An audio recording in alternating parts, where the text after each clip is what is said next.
Good morning, David, and all your crew, whose names I don't know, although I do know David's. Greeting you from Seattle, where today, on the 24th of November, it's a cloudy, somewhat windy day, looking out the window. To my right, I have a computer screen showing the same document that I have sent along with the email to David. I'm going to take you quickly through Mark, a portion of Mark's Gospel, the portion where he uses the Sea of Galilee in his storytelling as a barrier and as a bridge. I'm not going to go in detail. I'll leave that to you. You can puzzle it out through the document I've attached to the email I sent to David. But I will be looking over at it, as I am doing right now, from time to time, to point out a few things in it that I think you might find interesting and encouraging, I hope. The point of what I want to say is that in using the Sea of Galilee as almost like a character in his story of Jesus' ministry, Mark makes it a way of exposing the disciples' reluctance to go outside their own borders in the territory of Judea, and move to Gentile territory, following Jesus, to do the ministry that he was called to do. There's a strong emphasis in Mark's Gospel on Jesus' interests in the Gentiles. A couple of things, if you have that document in front of you, I don't know how you'll have it, if you're able to print it out or see it on the screen or however it might work for you. I'll point out, first of all, the profusion of references to the boat. We're not told what boat, it's just identified as the boat.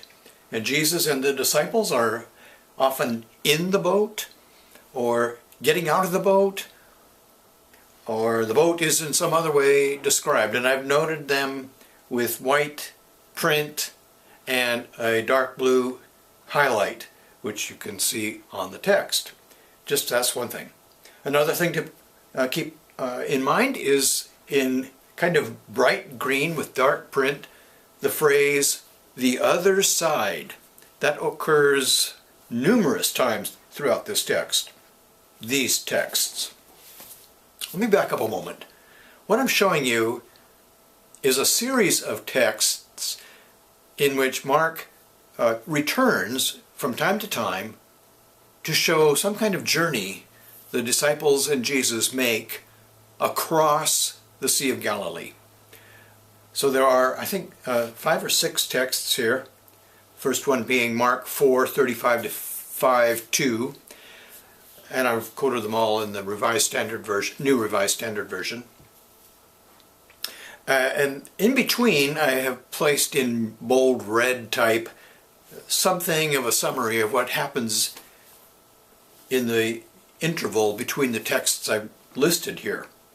For example, after Mark 4:35 to 5:2, we then have the healing of the demonic grave dweller over in Gentile territory, when the herd of pigs is drowned, and then the local people ask Jesus to leave. They don't want him around.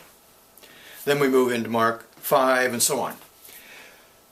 So other things to notice besides the phrase "in the boat," you'll see again at the end, as you see here at the beginning, the phrase "they took with them in the boat." They took Jesus with them in the boat. That phrase "with them in the boat" occurs at the end of our little selection of texts. Watch for that. Also, it doesn't occur again, but I think it's significant when Jesus says in verse 40 of chapter 4, "Why are you afraid?" And we'll come back to that momentarily as well. A couple other things to notice.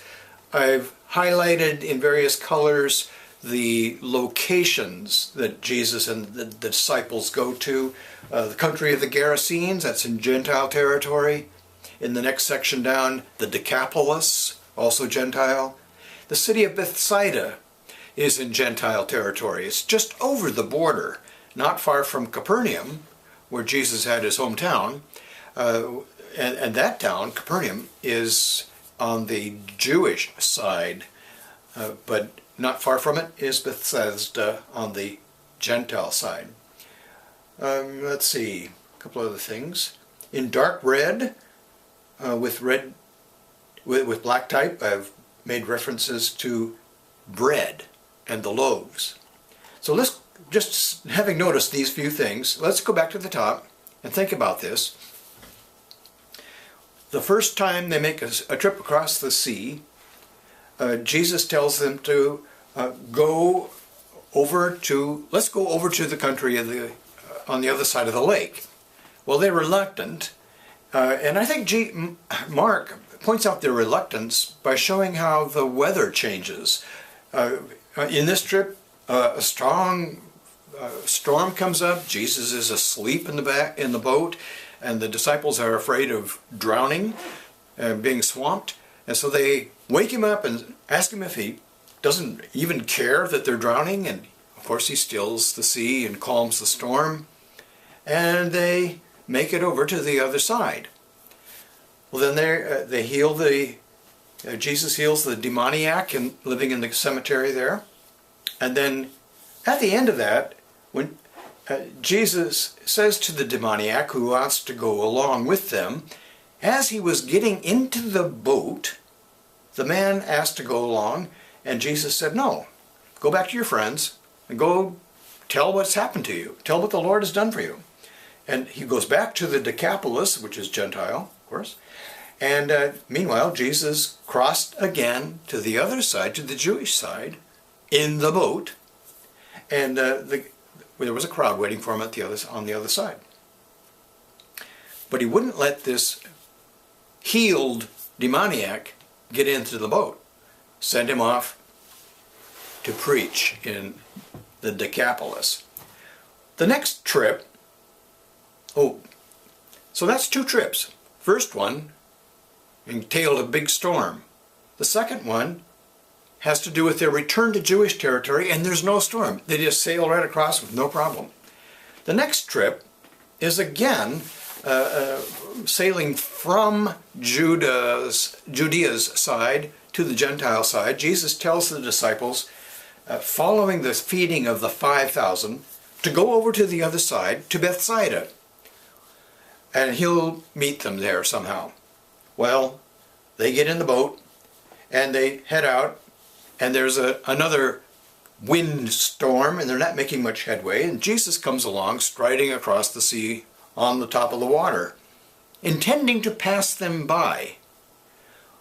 Well, that's an odd phrase, but when we think of it in terms of what Moses saw on Mount Sinai, in which God passes by, and when we take it into consideration what Jesus says to them, take heart. It's I. Don't be afraid. Literally, it's I is I am. The same name that Yahweh gives when Moses wants to know his name.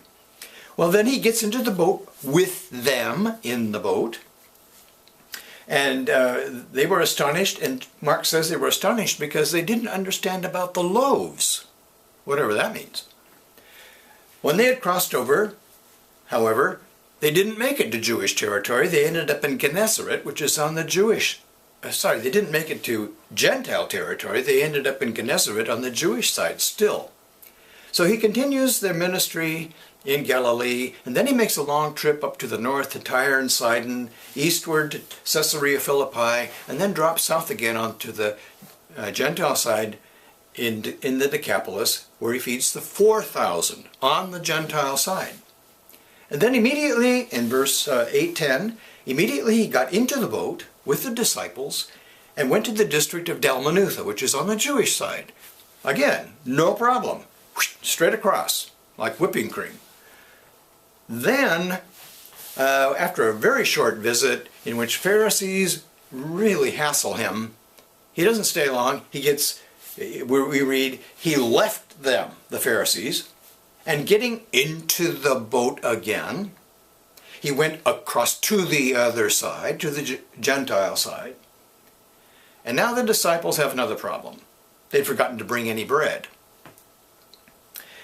And they start worrying about it, and then Jesus says, watch out for the Pharisees and the yeast of the Pharisees and the yeast of Herod.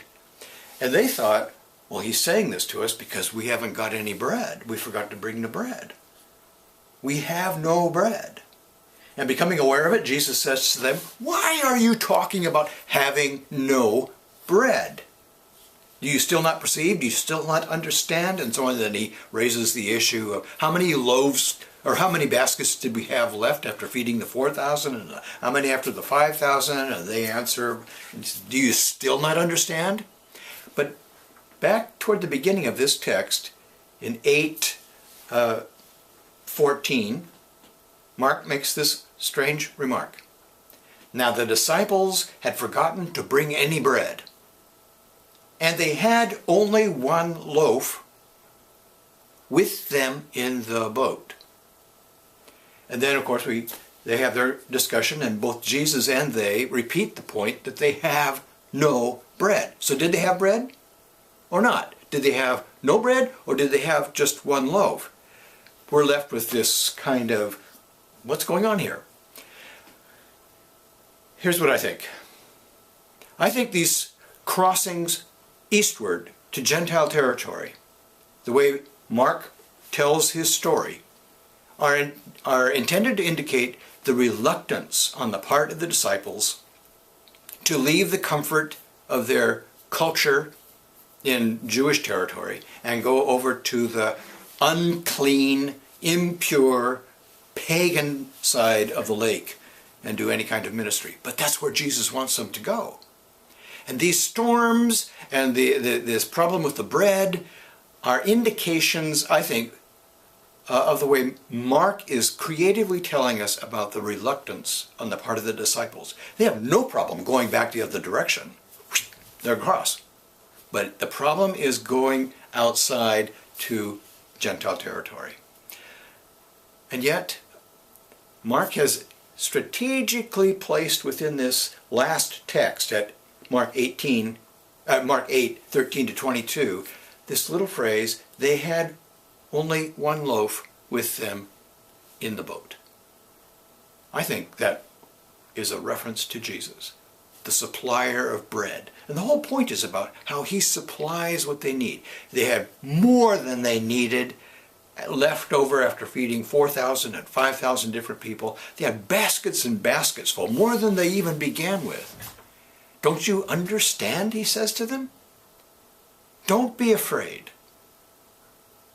I have sent you here because this is important to me, and I will be with you in the boat. The boat, I think in Mark's terms, is the church, his body, his people. He sends them where he wants them to go, and he goes with them.